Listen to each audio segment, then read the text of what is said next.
they asked me that question. One of the presidents of a big country stood up and said, well, sir, if we don't pay and we're attacked by Russia, will you protect us? I said, you didn't pay? You're delinquent?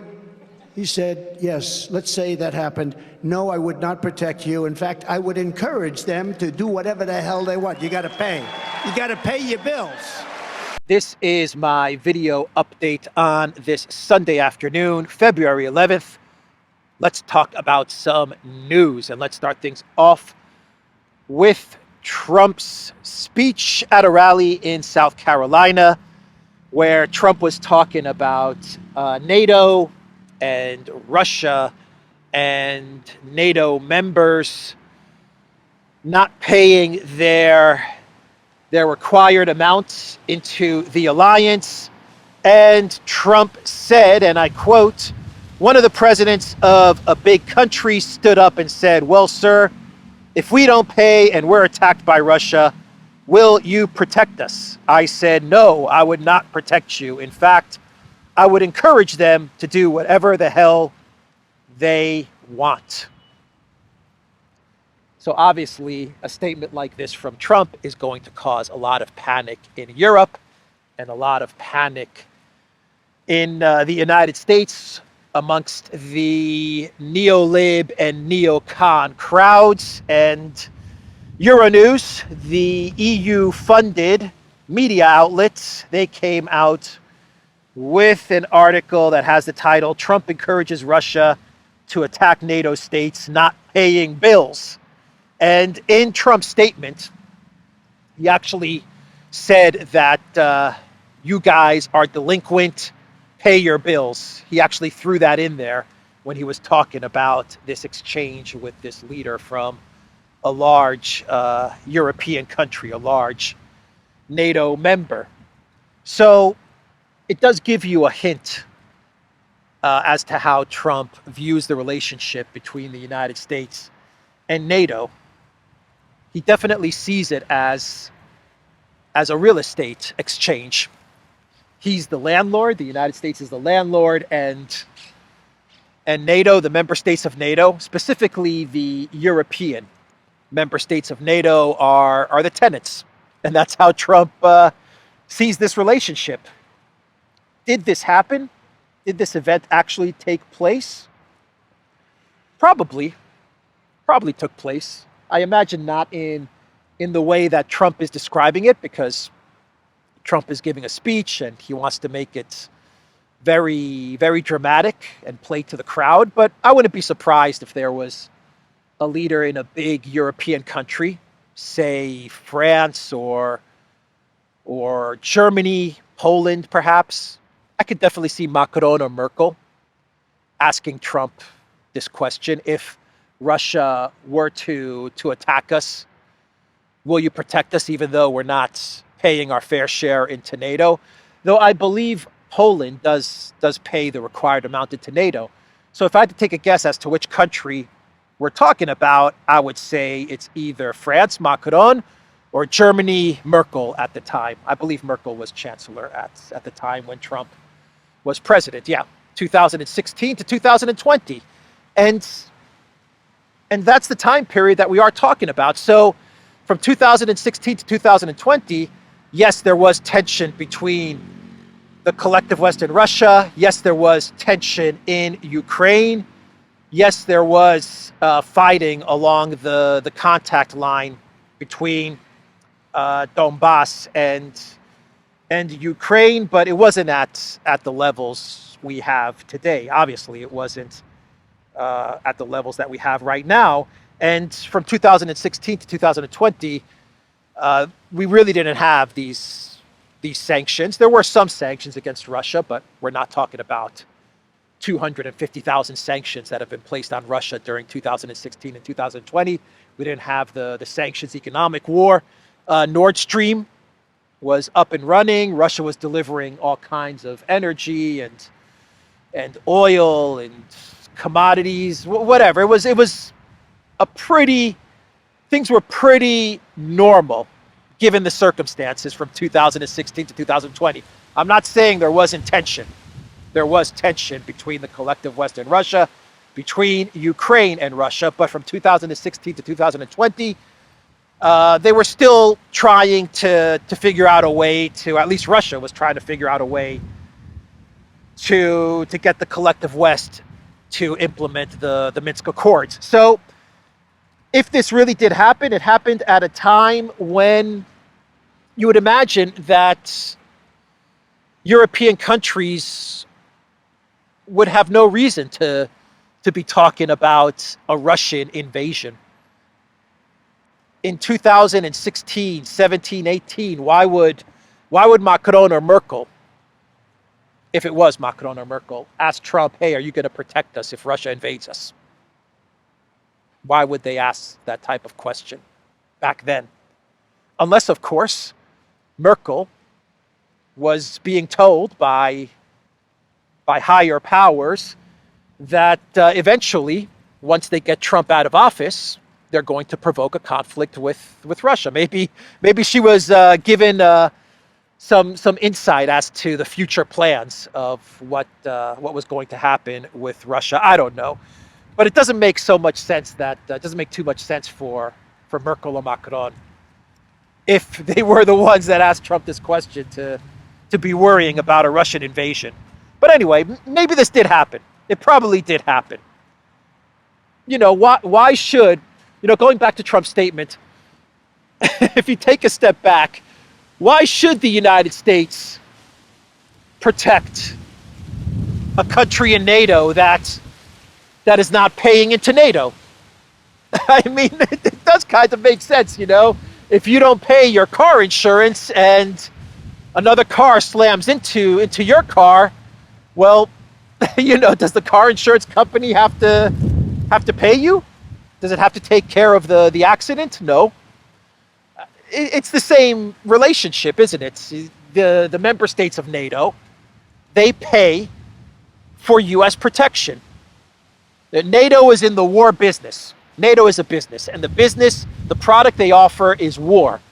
And part of the services that fall under war, it's also protection. Yes, we offer war, we offer weapons, all these things, but we also offer protection. Now, if you don't pay for the NATO services, well, why should you get protection?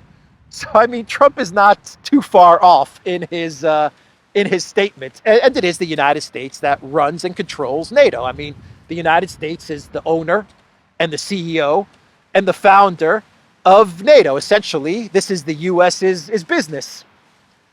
So, if you're a country in Europe and you're concerned about a Russian invasion, most likely you've been convinced or told that there's going to be some conflict with Russia, most likely by the neocons. They probably convinced you that sometime in the future there's going to be a smash with Russia. Well, if you're a country in Europe, and that's what we're talking about, countries in Europe, Turkey has no reason to be concerned about Russia. Canada, a NATO member, has no reason to be concerned about a Russian invasion. We're talking about countries in Europe. Take Hungary out of it. Hungary is the only country that's rational enough to not be worried about an invasion from Russia. But we're talking about these countries in Europe. If they've been convinced by the neocons that sometime in the future there's going to be a smash with Russia, well, you have to go to the one country that can provide you the muscle to take on Russia, that can provide you the protection to take on Russia, and that's the United States. And so if you're not paying your money into NATO, why should the United States provide you that muscle? Why should they provide you that protection? This is really like the Mafia. This is how the Mafia works. War is a racket. NATO's in the business of war, and the U.S. is providing NATO with the war, with the weapons, but also with the protection. So if you want to make an enemy of Russia, if you've been convinced that Russia is your enemy and you want to provoke Russia into a conflict, well, there's only one game in town that can provide you with the protection that you're going to need as you provoke Russia, and that's the United States. So let's talk about the EU, Mafia. Let's talk about what the EU does to its own member states. We have news out of Hungary that the EU, actually EU member states, were calling up Viktor Orban, the Prime Minister of Hungary, and they were telling Orban that if he doesn't vote yes for the 50 billion euro funding package for Ukraine, then they would destroy Hungary's economy. And Orban's spokesman actually revealed this information, that EU member states, leaders of other European countries, were actually calling up the Prime Minister of Hungary and threatening the Prime Minister of Hungary with economic war if he were to block the 50 billion euros that was earmarked for Ukraine, this 50 billion euro 4-year package that that passed last week for the Zelensky regime. Balázs Orban, who is not related to the Prime Minister, told Austria's Express newspaper on Saturday that multiple EU leaders phoned up Viktor Orban and blatantly told him exactly this threat. So, Mafia tactics from the European Union.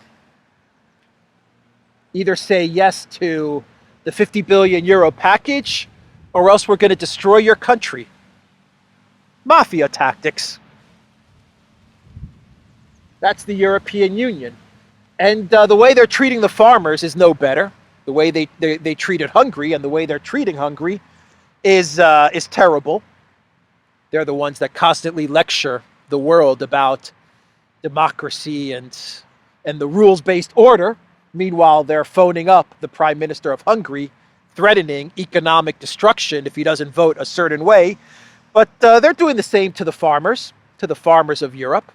They're trying to destroy the farmers of Europe. But the farmers of Europe, they're fighting back.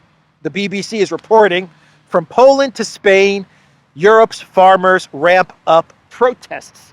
And according to the BBC, and according to various collective West media outlets, the farmers are kind of winning.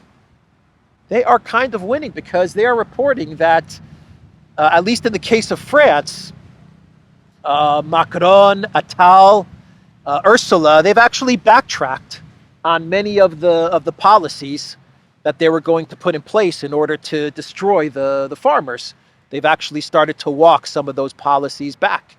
So, the European Union, they're in a panic about what Trump said, but they do the same things to their own member states, to their own citizens, to their own farmers, to their own colleagues, in the case of Orban and Hungary.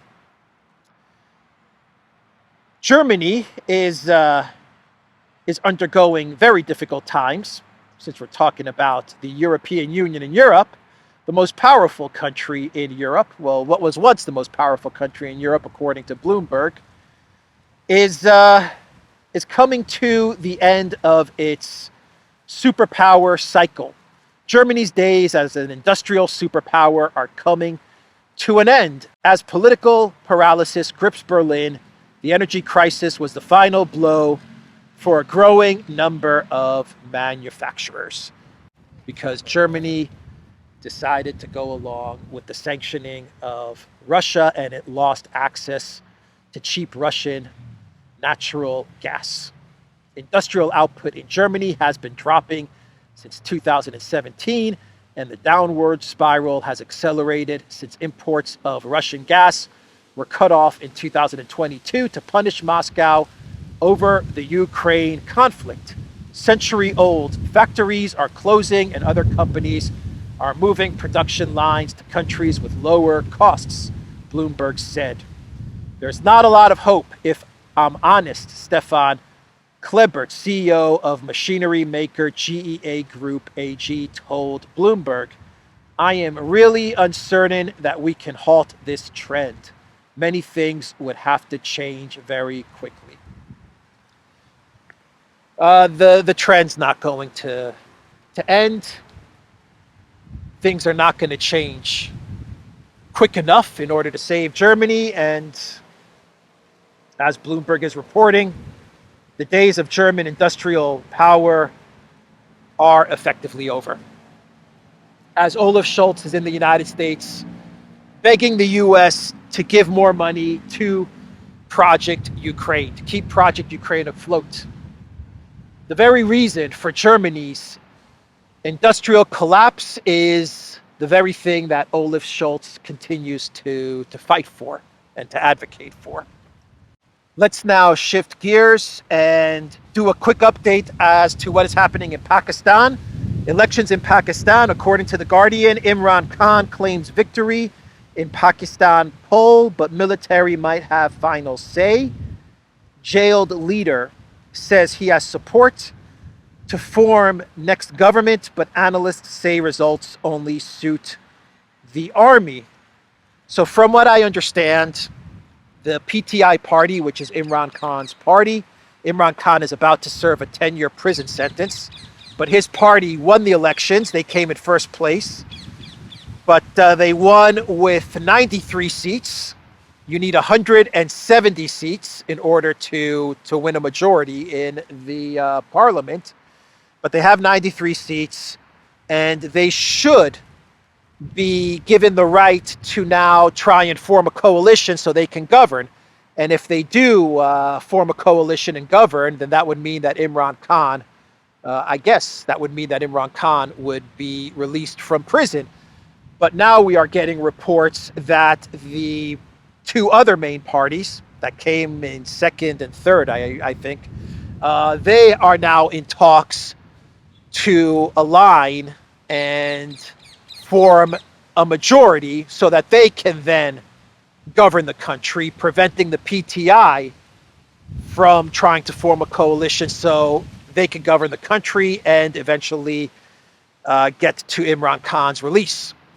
So that is where we are with Pakistan, with these elections that happened in Pakistan. Obviously, the well-being, the life of Imran Khan is on the line here. And if the PTI party is not allowed to form a coalition, then it looks like Khan will be in prison for 10 years. But if they can manage to form a coalition, which it appears that is their right, they have the right to form a coalition, then Khan could be released, and I think everything changes once Imran Khan is released from prison. But let's wait and see. Let's wait and see what happens. But a very important development from the elections in Pakistan. Let's now do a clown world, and we will wrap this video up.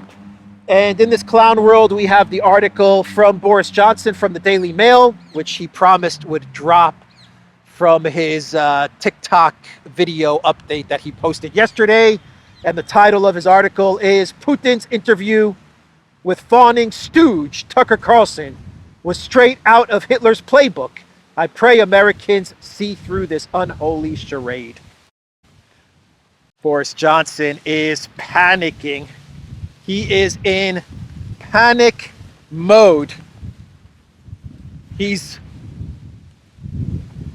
throwing out the mustache man, and he is praying that Americans see through this charade. Please, people of America, believe me, don't believe Tucker Carlson. All right, that's the video, everybody. TheDuran.locals.com. We are on Rumble, ODYSEE, BitChute, Telegram, Rockfin, and Twitter X. And go to the Duran shop, 15% off all t-shirts. Take care.